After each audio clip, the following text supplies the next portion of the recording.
أعوذ بالله من الشيطان الرجيم بسم الله الرحمن الرحيم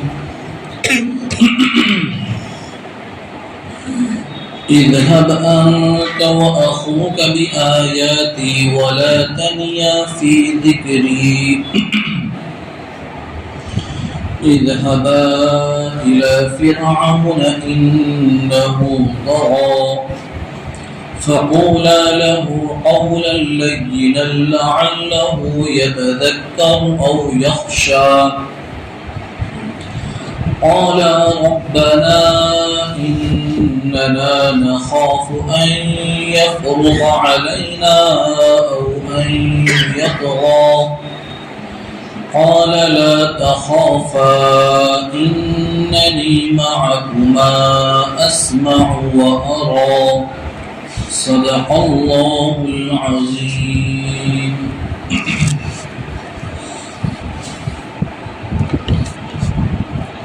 بزرگان محترم،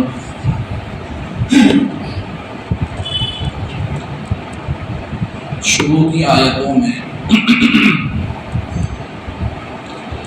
اللہ تعالیٰ نے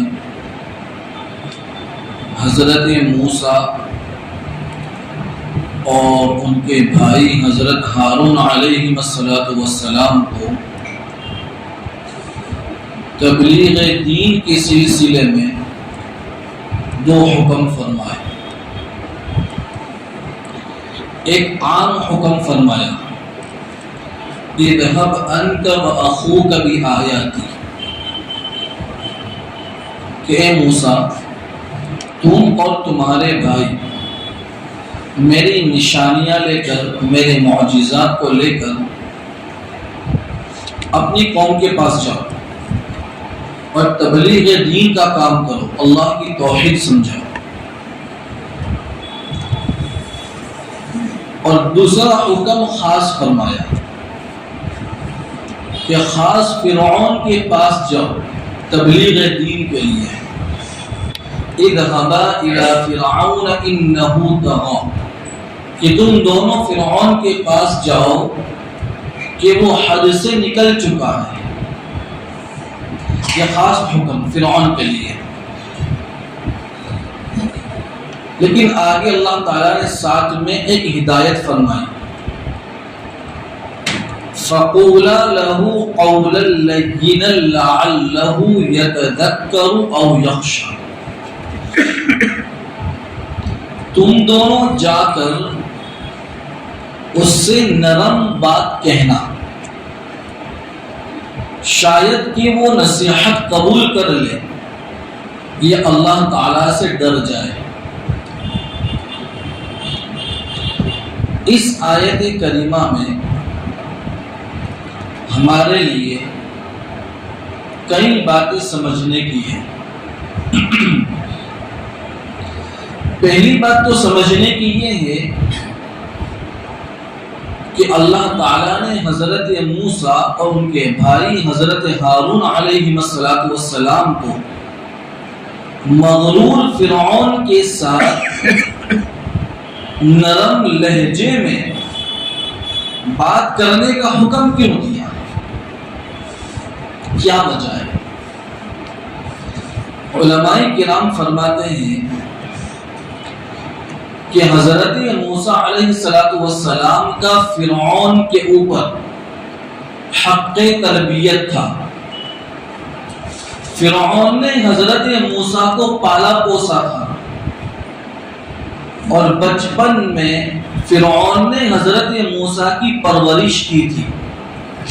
مطلب یہ ہے کہ حضرت موسیٰ علیہ السلام نے فرعون کے گھر کا نمک کھایا تھا. اگر اس سے سخت لہجے میں بات کرتے تو یہ اپنے محسن کی نمک حرامی ہوتی. اس لیے اللہ تعالیٰ نے یہ حکم دیا کہ فرعون جیسا بھی ہے لیکن تمہارا محسن ہے، اور محسن کے احسان کی فراموشی نہیں ہونی چاہیے. محسن کے احسان کی پاسداری ہونی چاہیے، اس سے نرم گفتگو کرو. آیت میں اللہ نے دونوں پیغمبروں کو اس بات کا حکم دے کر رہتی دنیا تک لوگوں کو، انسانوں کو اللہ نے یہ حکم دے دیا کہ تم پر کوئی بھی احسان کرے، چاہے وہ احسان کرنے والے تمہارے والدین ہوں، تمہارے رشتہ دار ہوں، تمہارے دوست احباب ہوں، تو ان کے احسان کو بھولنا نہیں چاہیے، ان کے ساتھ بے وفائی کا معاملہ نہیں کرنا چاہیے۔ اور ہم پر سب سے بڑا احسان اللہ کے بعد محسن انسانیت محمد رسول اللہ صلی اللہ علیہ وسلم کا، اور حضور کے احسان کی احسان قدری، احسان شناسی یہ ہے کہ ہم اپنی زندگیوں میں حضور صلی اللہ علیہ وسلم کے طریقوں کو اپنائیں۔ آج امت مسلمہ غیروں کے طریقوں کو اختیار کرنے میں فخر سمجھتی ہے، اور محمد رسول اللہ صلی اللہ علیہ وسلم کی سنت کو اپنانے کو دقیانوسی سمجھا جاتا ہے۔ جب علماء کرام، مولوی حضرات جب کہتے ہیں کہ ایسا لباس پہنو، ایسے طریقے سے کھاؤ پیو، کہ یہی طعنہ دیا جاتا ہے روشن خیال لوگوں کی طرف سے کہ یہ دقیانوس لوگ ہیں، یہ زمانے کے ساتھ نہیں چلتے۔ ارے جس پیغمبر صلی اللہ علیہ وسلم کا ہم پر اتنا احسان ہے کہ آج ہم گناہوں کے وجود کے ساتھ دنیا میں ہیں، یہ بچے ہوئے ہیں محمد رسول اللہ کی دعا کی برکت سے۔ تو حضرت موسیٰ علیہ السلام کو اللہ نے جو حکم دیا، اس میں قرآن کے پڑھنے پڑھانے والوں کے لیے یہ پیغام ہے کہ تم اپنے محسن کے احسان کی احسان شناسی کرو، اس کی قدر کرو۔ اور اس آیت کریمہ میں اللہ تعالیٰ نے دوسری بات جو ہمیں سمجھائی ہے وہ یہ ہے کہ یہ آیت کریمہ پیغمبرانہ دعوت کے بنیادی اصول میں سے ایک اصول ہے۔ اگر تمہارا فریق مخالف، تمہارا مخاطب جس سے تم بات کر رہے ہو، کتنا ہی بڑا تمہارا دشمن کیوں نہ ہو اور وہ کیسے ہی عقائد کیوں نہ رکھتا ہو، لیکن جب اس سے بات کرو تو خیر خواہانہ انداز میں، ہمدردانہ انداز میں، ناصحانہ انداز میں بات کرو، جس سے وہ غور و فکر کرنے پر مجبور ہو جائے یا اس کے دل میں خوف خدا پیدا ہو جائے۔ فرعون خدائی کا دعویٰ کرنے والا ظالم و جبار تھا، اس نے اپنی جان کی حفاظت کے خاطر ہزارہ بنی اسرائیل کے بچوں کو قتل کروا دیا تھا، لیکن جب حضرت موسیٰ علیہ السلام اس کو دین کی دعوت دینے کے لیے گئے تو کیسا ناصحانہ انداز اختیار فرمایا۔ حضرت موسیٰ جب پہنچے ہیں فرعون کے پاس تو کہا کہ میرا تجھ سے وعدہ ہے، اگر تو ایمان قبول کر لے تو تجھے ایسی جوانی ملے گی جو کبھی زوال پذیر نہیں ہوگی،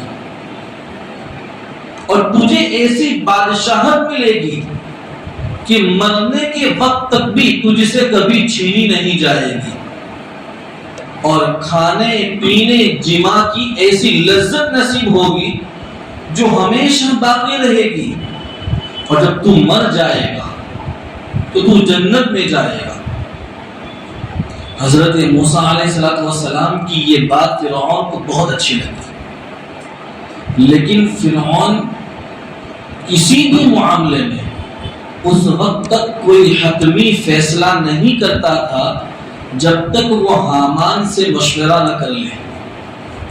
اس وقت وہاں حامان موجود نہیں تھا۔ جب حامان آیا تو فرعون نے حضرت موسیٰ علیہ السلام کا تذکرہ کیا، ان کی بات ذکر کی، اور یہ کہا کہ میں یہ چاہتا ہوں کہ حضرت موسیٰ کی بات کو قبول کر لوں۔ حامان نے دیکھا کہ حضرت موسیٰ کی بات کا اثر فرعون پر ہوا ہے، تو حامان کہنے لگا کہ میں تو تجھے سمجھدار دانشور آدمی سمجھتا تھا، عقل مند آدمی سمجھتا تھا، تو بیوقوف نکلا، تو رب ہے، ساری رعایت تیری مرغوب ہے، لوگ تیری عبادت کرتے ہیں اور تو کسی اور کی عبادت کی باتیں کرتا ہے۔ حامان کی ان باتوں نے فرعون کی رائے کو بدل دیا اور فرعون ایمان لانے سے محروم ہو گیا۔ یہ حضرت موسیٰ علیہ السلام نے اس سے ناصحانہ انداز سے بات کی۔ تو اس آیت میں اللہ تبارک و تعالی ہمیں بات کرنے کا طریقہ سکھلا رہے ہیں کہ آج کا داعی چاہے جتنا بھی بڑا ہو لیکن موسیٰ علیہ السلام سے بڑا نہیں ہو سکتا، اور جس سے دعوت دینی ہے چاہے وہ کتنا ہی گندا ہو وہ فرعون سے زیادہ گندا نہیں ہو سکتا۔ تو اللہ نے حضرت موسیٰ حضرت ہارون کو یہ حکم دیا کہ نرم لہجے میں بات کرنا۔ تو اس سے معلوم یہ ہوا کہ بندے کو بات سمجھانے میں نرم لہجے کا بہت دخل ہے، نرم لہجہ اختیار کرنے کا بہت دخل ہے۔ کسی سمجھدار آدمی نے یہ کہا ہے اگر انسان لوگوں کی دلوں پر حکمرانی کرنا چاہتا ہے تو وہ 3 کام کر لے، لوگوں کے سروں پر نہیں، لوگوں کے دلوں پر حکمرانی، وہ 3 کام ضرور کر لے۔ نمبر 1 کہ زبان میٹھی کر لے، جب بھی بولے نرم لہجے میں، اور اپنا دل نیک کر لے اور دماغ کو ٹھنڈا کر لے۔ یہ 3 باتیں جس آدمی کے اندر ہوگی وہ آدمی لوگوں کے دلوں پر حکمرانی کرے گا، اس کے لیے تبلیغ کرنا بہت آسان ہو جائے گا، اللہ کے اس کے رسول کی باتیں سمجھانا بہت آسان ہو جائے گا۔ اس آیت کریمہ میں اللہ تعالیٰ نے پیغمبرانہ دعوت کا بنیادی اصول موعظت حسنہ کہ بہترین انداز میں مؤثر انداز میں دعوت دی جائے، اور سارے نبیوں نے اس اصول کی پابندی کی، یہاں تک کہ محمد رسول اللہ صلی اللہ علیہ وسلم جب کوئی مقام سختی کا آتا وہاں حضور سختی فرماتے تھے، لیکن تبلیغ کا دعوت اللہ کا مقام آتا وہاں حضور صلی اللہ علیہ وسلم کا لہجہ نہایت نرم نازک ہو جاتا تھا۔ حضور صلی اللہ علیہ وسلم اوکاز کی منڈی میں لوگوں کو دعوت دینے کے لیے جاتے تھے، تو وہاں کے اوباش نوجوان پیغمبر کے اوپر گالیاں بکتے تھے، پتھر پھینکتے تھے، اس کے باوجود حضور صلی اللہ علیہ وسلم نرم لہجے کے ساتھ لوگوں کے پاس جا کر کہتے تھے یا ایھا الناس قولوا لا الہ الا اللہ تفلحوا، اے لوگو اللہ کی وحدانیت کا اقرار کر لو کامیاب ہو جاؤ گے۔ علماء نے لکھا ہے کہ نرم لہجہ اختیار کرنا یہ مبلغین کا دستور العمل ہے، اس کے بغیر بات بنتی نہیں ہے۔ اور پیغمبرانہ دعوت کا دوسرا بنیادی اصول اصلاح امت کی سچی اور صحیح فکر، اس کے بغیر ایک داعی کے دل میں دعوت کا جذبہ پیدا ہو ہی نہیں سکتا کہ فکر نہ آئے۔ اور مطلب یہ ہے کہ آدمی یہ دیکھے کہ غلط اور گمراہی کے راہ پر چلنے والی امت راہ راست پر کیسے آ جائے، یہ جذبہ جب دل میں پیدا ہو جائے تو سب سے پہلا کام امت کے اوپر نظر اور امت کی اصلاح کی فکر، اس کے بعد دعا اور اس کے بعد دعوت کے ذریعے کوشش کرنا ضروری ہے۔ یہی حال تمام پیغمبروں کا تھا، سارے نبیوں کا یہی حال تھا کہ اللہ کے نبیوں کے دلوں میں امت کے اصلاح کی فکر اس قدر شدت کے ساتھ ہوتی تھی کہ وہ رات دن اسی محنت میں لگے رہتے تھے اور اپنی ذات کو دعوت اللہ کے لیے وقف کر دیتے تھے، اور انتہائی محنت کے باوجود جب کفار کی طرف سے انکار سننے کو ملتا، اعراض سننے کو ملتا، تو بے قرار ہو کر اللہ سے دعا کرتے۔ قرآن نے حضرت نوح علیہ السلام کی دعا نقل کی، رب انی دعوت قومی لیلا و نہارا، اے میرے رب میں نے اپنی قوم کو رات دن دعوت دی، ولم یزدہم دعائی الا فرارا، میری دعوت کا نتیجہ سوائے اس کے کچھ نہیں ہوا، یہ تو اور بھاگنے لگے۔ وَإِنِّي كُلَّمَا دَعَوْتُهُمْ لِتَغْفِرَ لَهُمْ، اور جب میں ان کو بلاتا ہوں تاکہ اللہ آپ ان کو معاف کر دے، جَعَلُوا أَصَابِعَهُمْ فِي آذَانِهِمْ، کہ یہ لوگ اپنے کانوں میں اپنی انگلیاں ٹھونس لیتے ہیں، وَاسْتَغْشَوْا ثِيَابَهُمْ، اور اپنے اوپر کپڑے لپیٹ لیتے ہیں، وَأَصَرُّوا وَاسْتَكْبَرُوا اسْتِكْبَارًا، زیر پکڑے ہوئے ہیں، غرور کے اندر ہیں۔ حضرت نوح علیہ السلام نے 950 سال امت کی فکر کی، نتیجے میں یہ دعا کی۔ یہی حال ہمارے نبی صلی اللہ علیہ وسلم کا بھی تھا۔ ابتدا کے اندر آپ صلی اللہ علیہ وسلم نے چند صحابہ کے علاوہ جنہوں نے پیغمبر کی بات کو مانا وہ صحابی بنے، لیکن مشرکین مکہ نے حضور صلی اللہ علیہ وسلم کی دعوت کو قبول نہیں کیا، اعراض کیا۔ آپ صلی اللہ علیہ وسلم بے قرار ہو گئے، یا اللہ رات دن جلوت میں، خلوت میں، غمی میں، خوشی میں ہدایت کی دعوت دیتا ہوں اور یہ لوگ تو بھاگے چلے جا رہے ہیں، میری دعوت کو قبول نہیں کرتے ہیں۔ حضور صلی اللہ علیہ وسلم امت کی فکر میں بھولے جا رہے تھے۔ اللہ نے حضور کی حالت کو دیکھ کر تسلی دی، لعلک باخع نفسک الا یکونوا مؤمنین، اے پیغمبر شاید آپ اپنی جان کو ہلاک کیے جا رہے ہیں کہ یہ لوگ ایمان کیوں نہیں لاتے۔ روایتوں میں یہ آتا ہے حضور صلی اللہ علیہ وسلم کے دل میں امت کی فکر، امت کی قرن کس درجہ کی تھی۔ روایتوں میں یہ الفاظ ہیں، کان رسول اللہ صلی اللہ علیہ وسلم متواصل الاحزان دائم الفکر، کہ حضور صلی اللہ علیہ وسلم ہمیشہ امت کے بات میں فکر مند رہتے تھے اور ہمیشہ غمگین رہتے تھے، اور امت کی فکر نے پیغمبر کو کبھی چین سے سونے نہیں دیا، اور آپ صلی اللہ علیہ وسلم بے قراری کی حالت میں جیتے تھے۔ اور یہ عالم یہاں تک پہنچ گیا کہ اللہ کو آگے تسلی دینی پڑی، لست علیہم بمسیطر، اے ہمارے محبوب آپ ان پر داروغہ نہیں ہیں، آپ ان پر نگران نہیں ہیں، بلغ ما انزل الیک من ربک، جو وحی آپ پر اتر رہی ہے قرآن و حدیث کی روشنی میں آپ اس کی تبلیغ کیجئے، یہ آپ کا کام۔ ان علیک الا البلاغ، آپ کی ذمہ داری پہنچا دینا ہے، حساب لینا ہدایت کس کو ملے گی یہ آپ کی ذمہ داری نہیں ہے۔ اور آپ یہ سوچتے ہیں کہ اگر یہ مشرکین مکہ، یہ کفار مکہ ایمان نہیں لائیں گے، ہم آپ سے مواخذہ کریں گے، ہم آپ سے پوچھیں گے کہ ان لوگوں کو ہدایت کیوں نہیں ملی؟ نہیں، ہم آپ سے نہیں پوچھیں گے۔ آپ کی ذمہ داری کیا ہے؟ آپ بات کو پہنچا دیں۔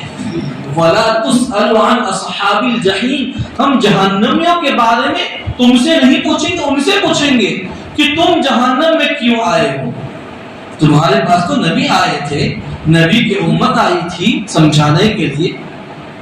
تو یہ پیغمبرانہ دعوت کا بنیادی دوسرا اصول ہے کہ اصلاح امت کی صحیح فکر، اور پیغمبرانہ دعوت کا بنیادی تیسرا اصول دعوت کی لگن اور تڑپ، یہ اسی کا نتیجہ تھا کہ سارے نبی علیہ السلام انجام کو سوچے بغیر لگاتار دعوت میں لگے رہتے تھے. جب بھی جہاں بھی جن کو بھی موقع ملتا وہاں دعوت دینا شروع کر دیتے تھے. قرآن کریم نے حضرت یوسف علیہ السلام کے متعلق بیان کیا ہے کہ عزیز مصر نے حضرت یوسف علیہ السلام کو جب جیل میں ڈال دیا تو ان کے ساتھ میں 2 نوجوان تھے.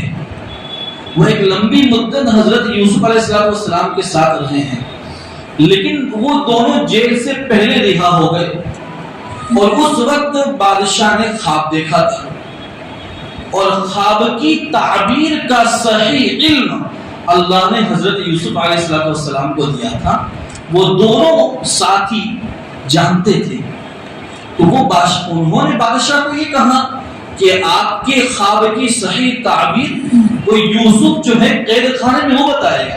بادشاہ نے کہا جائیے پوچھیے. جب وہ دونوں آئے ہیں خواب کی تعبیر پوچھنے کے لیے تو یوسف علیہ السلام نے خواب سن کر تعبیر پہلے نہیں بتلائی، پہلے دین کی دعوت دی. کہا یا صاحب السجن ارباب متفرقون خیر ام اللہ الواحد القہار. اے جیل کے ساتھیوں، ساتھ میں رہنے والوں، کیا الگ الگ رب بہتر ہے یا وہ اللہ جس کا اقتدار سب پر چھایا ہوا ہے؟ اس سے معلوم یہ ہوتا ہے کہ موقع دیکھا کہ آج ان کو میری غرض ہے، تعبیر پوچھنے کے لیے آئے ہیں، بہت اچھا موقع ہے، ان کو دین کی دعوت دے دی جائے. حدیثوں میں محمد رسول اللہ صلی اللہ علیہ وسلم کے متعلق بھی یہی بات آئی ہے. آپ صلی اللہ علیہ وسلم ایک مرتبہ حضور کی خدمت میں ایک یہودی لڑکا ملاقات کے لیے آیا کرتا تھا، پیغمبر کی خدمت میں آ کر بیٹھتا تھا.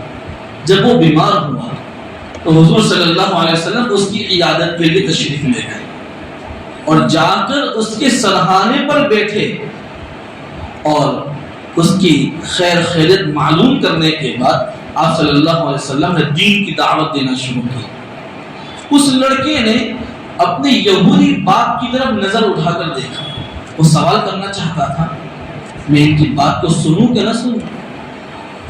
تو اس کے باپ نے یہ کہا ابو القاسم صلی اللہ علیہ وسلم کی بات سنی. اس لڑکے نے حضور صلی اللہ علیہ وسلم کی دعوت کو سنا اور مسلمان ہو گیا. اس سے پتہ یہ چلا کہ پیغمبر صلی اللہ علیہ وسلم بیمار کی عیادت کے لیے تشریف لے گئے، موقع دیکھا اور فوراً دین کی دعوت کر دی.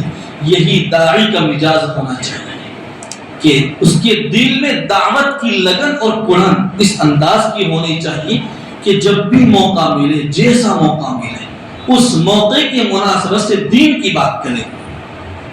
اور پیغمبرانہ دعوت کے بنیادی اصولوں میں سے ایک اصول یہ ہے، قرآن نے سورہ نحل میں ذکر کیا ہے ادعو الی سبیل ربک بالحکمت.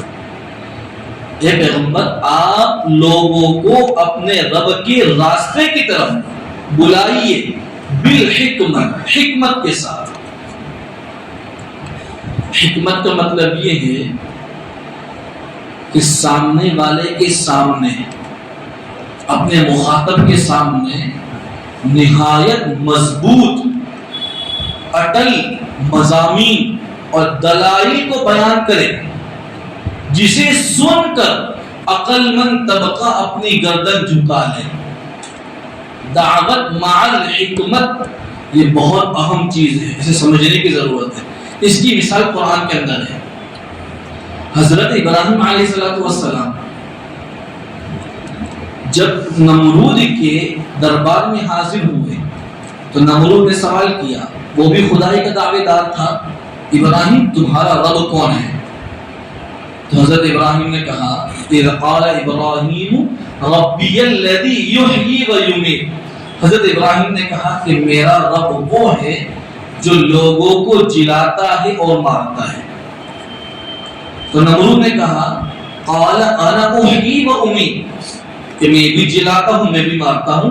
ایک قید خانے میں سے قیدی کو بلایا, اس کو آزاد کر دیا کہ دیکھو میں نے اس کے اوپر پھانسی کی سزا تھی, میں نے آزاد کر دیا, اس کو زندگی مل گئی. ایک بے قصور کو بلایا تو اس کو پھانسی کے تختے پر چڑھا دیا, اسے زندگی باقی تھی لیکن میں نے مار دیا.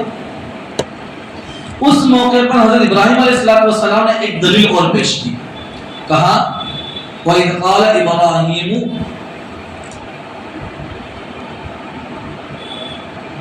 کہ اگر تو رب ہے کہ میرا رب تو وہ ہے جو سورج کو مشرق سے نکالتا ہے, اگر تو بھی رب ہے تو مغرب سے نکال. یہ دلیل اتنی مضبوط تھی, قرآن یہ کہتا ہے فَبُهِتَ الَّذِي كَفَرَ, وہ کافر ہکا بکا رہ گیا, لاجواب ہو گیا, اس کے پاس کوئی جواب نہیں تھا. دو صورتیں ہیں, یا تو ہٹ دھرمی کرے یا بات کو مان لے. اس نے ہٹ دھرمی کی, جو اپنی بات کو مانے گا وہ ایمان لے آئے گا, اپنی اصلاح کر لے گا.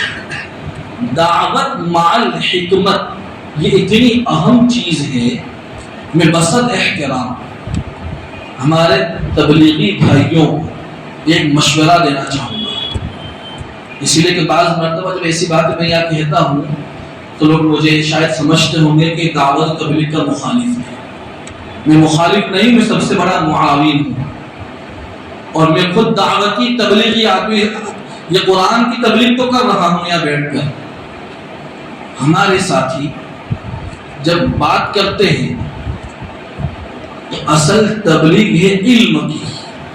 قرآن بھی یہی کہتا ہے, ابھی میں نے آیت پڑھی تھی بلغ ما انزل الیک, کہ تبلیغ کیجیے اس کی جو آپ پر اتر رہا. کیا اتر رہا؟ قرآن کی حدیث. اگر علم نہیں ہے, ہمارے اکابرین رئیس المحدثین شیخ یونس جونپوری نور اللہ مرقدہ بڑے محدث گزرے ہیں, وہ فرماتے ہیں نا کہ جس آدمی کے پاس صحیح علم نہ ہو وہ تبلیغ نہ کرے, اس لیے کہ صحیح علم نہ ہوگا تو ہدایت کے بجائے ضلالت پھیلے گی, گمراہی پھیلے گی. اسی لیے آپ نتیجہ دیکھیے, آئے دن ہندوستان کے اندر نئے نئے فرقے, باطل فرقے وجود میں آ رہے ہیں, اور اس کا ریکارڈ جب بنایا گیا تو ان نئے فرقوں کے اندر ان کی باتوں پر ماننے والے, ان فرقوں کی باتوں میں آنے والے ہمارے سب سے زیادہ دعوت و تبلیغ کی ساتھی ہیں. کیوں؟ اس کی سب سے بڑی وجہ یہ ہے کہ ہم علم کی روشنی میں بات نہیں کرتے, سنی سنائی چلاتے ہیں. یہ شریعت کے خلاف ہے. اگر ہم بات کرتے ہیں, بیان کرتے ہیں, تو ہمارا مشورہ یہ ہے کہ مولانا زکریا صاحب کاندھلوی رحمۃ اللہ علیہ نے فضائل اعمال لکھی ہے. ہم ایک تو یہ ہوتا ہے کہ میں آپ کے سامنے تفسیر دیکھ کر پڑھوں, اس کا لطف آپ کو نہیں آئے گا, اور اسی کی بات کو میں اپنے انداز میں کہوں آپ کو بہت اچھا لگے گا. یہی حال ہے. ہم عصر کے بعد فجر کے بعد تعلیم سنتے ہیں, اس کا خاصا اثر نہیں پڑتا دلوں کے اوپر. اگر آپ ان باتوں کو کتاب کا مطالعہ کر لیں, اور اگر آپ کی بات طے ہوئی ہے ان باتوں کو اپنے انداز میں پیش کریں, لوگوں کے دلوں کے اوپر بات اثر کرے گی. تو ہم پڑھیں, علم حاصل کریں, اور علم کی روشنی میں جب تبلیغ ہوگی تو پھر ہدایت پھیلے گی. تو یہ اس آیت کریمہ کے ضمن میں حضرات مفسرین کرام نے پیغمبرانہ دعوت کے اصول بیان کیے ہیں, اور یہ امت محمدیہ صلی اللہ علیہ وسلم اس کا ہر فرد داعی ہے. قرآن کی آیت بتاتی ہے کنتم خیر امت اخرجت للناس تأمرون بالمعروف وتنہون عن المنکر. ہمیں صرف اپنی اصلاح کی فکر نہیں کرنی ہے, ہمیں تو پوری امت کی فکر کرنی ہے. تو فکر اسی وقت ہوگی جب ہمارے پاس صحیح علم ہوگا. اللہ تبارک و تعالی ہمیں جو باتیں کہی گئی ہے قرآن کا جو پیغام ہے اس پر عمل کرنے کی توفیق عطا فرمائے. سبحان اللہ و بحمدہ سبحانک اللہم و بحمدک ونشہد ان لا الہ الا انت نستغفرک ونتوب الیک. سبحان ربک رب العزت عما یصفون وسلام علی المرسلین والحمد للہ رب العالمین برحمتک یا ارحم الراحمین.